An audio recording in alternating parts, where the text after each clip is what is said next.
Hi, this is Mike Duber. I'd like to take you through the steps of transferring images from a master plate, a steel master plate, or a casting of that master plate onto a firearm. This is the process we just finished using in my first online Colt engraving class to produce this revolver, this Colt Single Action Army with the engraving you see.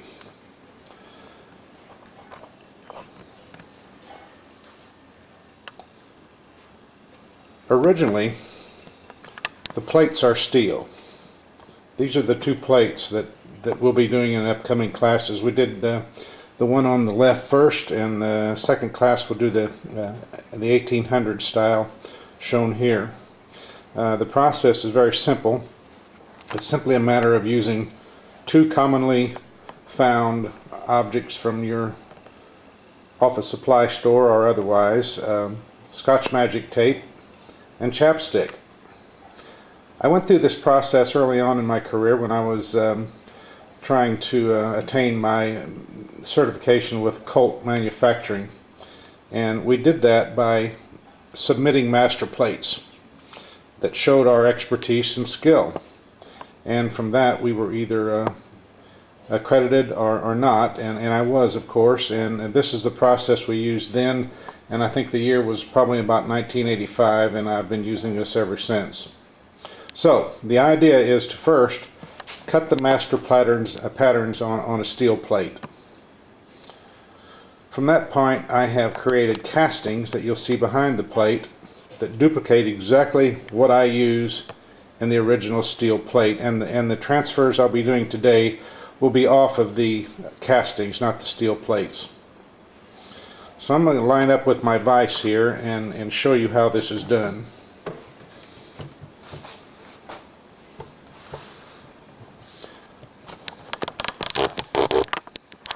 I have a Colt cylinder mounted up in the vise. Focus in a little bit here. And I'm going to take this master plate, the 1800s, and I'm going to focus back out a little bit so you can see what I'm doing here.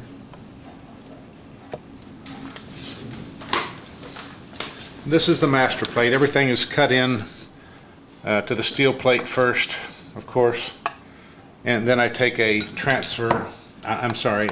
casting from that plate. To give this image of this flute on the Colt cylinder, I'm going to use chapstick wax and Scotch Magic tape to relocate this image to this cylinder flute. And it's quite simple. You just take your finger, rub some wax over that image. Second most important step is to clean off the excess wax.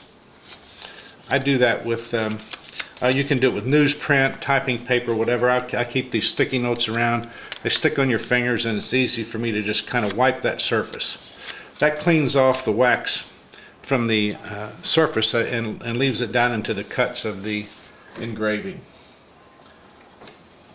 The next step is to take a piece of Scotch Magic tape, let it face down on that image, and rub with your finger. And you don't have to rub hard. Don't use a burnisher. You'll overdo what we're trying to do here, but just rub that in there. And then when you remove it, I think you'll be able to see that you've picked up that wax image.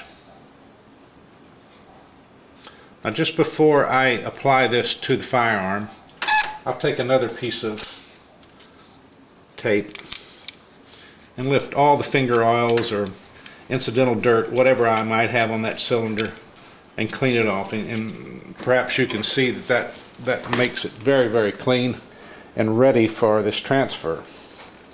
A little bit closer. The nice thing about this process is I can see through the tape as I'm centering it or registering it on the firearm. So if I come down here and find my lines and gently lay that in place and use my finger once again, lightly rub, I have that image on the metal. At this point you have a couple choices. I've done this for so many years that I've learned to keep my hands off of the engraving. and I don't disturb it while I'm cutting. I don't rub across it. I don't try to brush off chips. I don't do any of those things. So I work with it just the way it is now. And it's quite easy for me to do that. I know some people tend to be a little more touchy than I am, so the other thing you can do, and many engravers do this anyway, is to use a scribe and then scribe those lines on there, if you like. Gently scribe them on there and then cut. For me, I like it this way. Let me show you another option here. Let's clean this plate off again. This time I'm going to do something a little bit different. I'm going to take another image. Let's say this, I've given you the choice of two different designs for this 1800s Colt engraving pattern. This one is more of a Nemski design. I'm going to clean that just a little bit with a soft cloth. And instead of rubbing ink down into the cuts, I'm going to simply take this chapstick and pat it on the surface.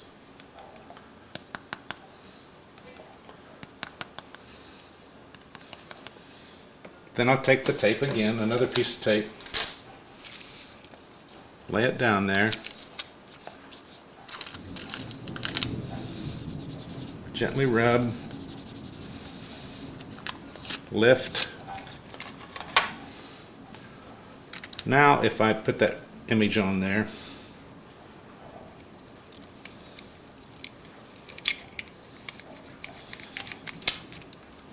I get a reverse image. The background is now frosted out with the chapstick and the lines are left bright. Sometimes I like that method better. Most of the time I like the negative image.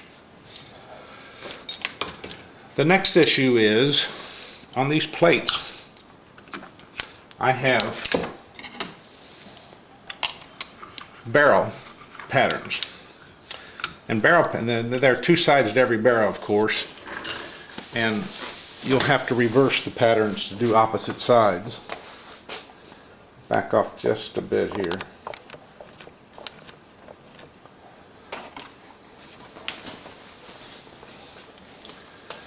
Okay, we're going to do this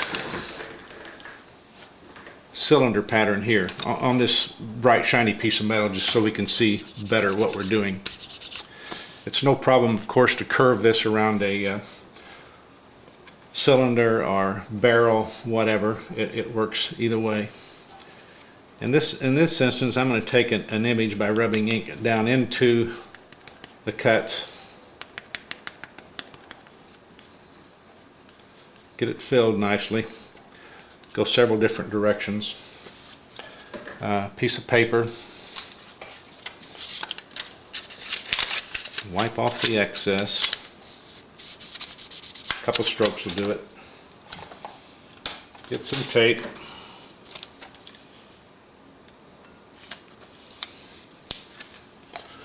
Put it on there, lift the image.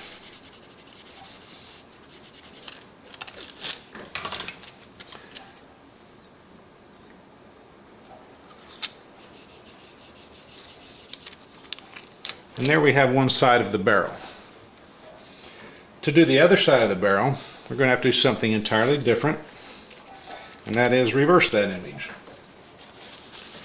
I'm going to clean off down here because I'm going to lay this second one right next to the first one. I'm going to clean up a little bit.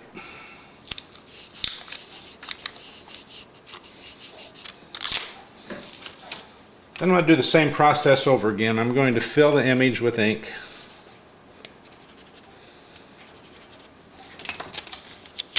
Clean off the surface. Take the first image like this.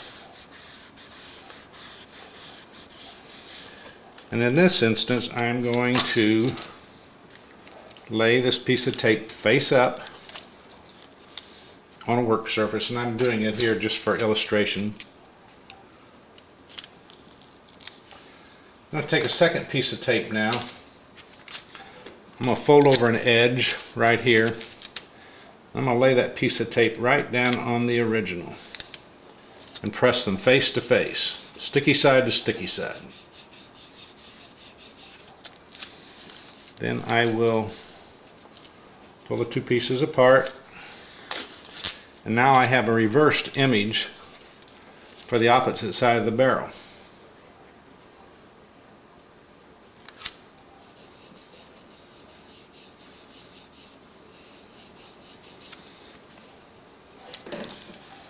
So there's that rolling scroll that goes down both sides of the barrel, working out from the receiver. And now I've reversed it for the opposite side. The images are very clear. It's not difficult at all to see them. Let's turn it this way so you can see a little bit better. You get too much light. So that's the reversing method. Along with each set of two plates, two different Colt designs, is a plate, a piece of paper that describes what it is. It numbers in sequence all the patterns that you're going to transfer, and it gives you another visible hint by showing those patterns on a diagram of a single action army.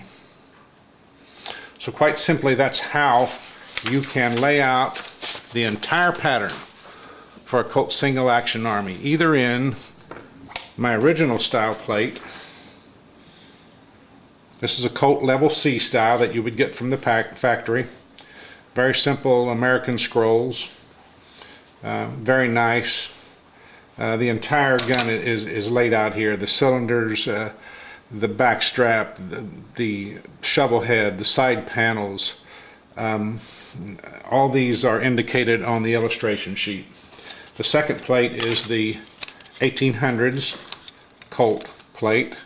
Goes back into the late 1800s when Nimsky was working, and several other factory shops were in place between 1850 and 1900. Helfrich, Kuno Helfrich, a little bit of Carnbrath influence in some of these, Nimsky influence. All those are represented here, and both plates come packaged with illustration sheets for both discipline engraving styles, and those are available at www.engraversstudio.com.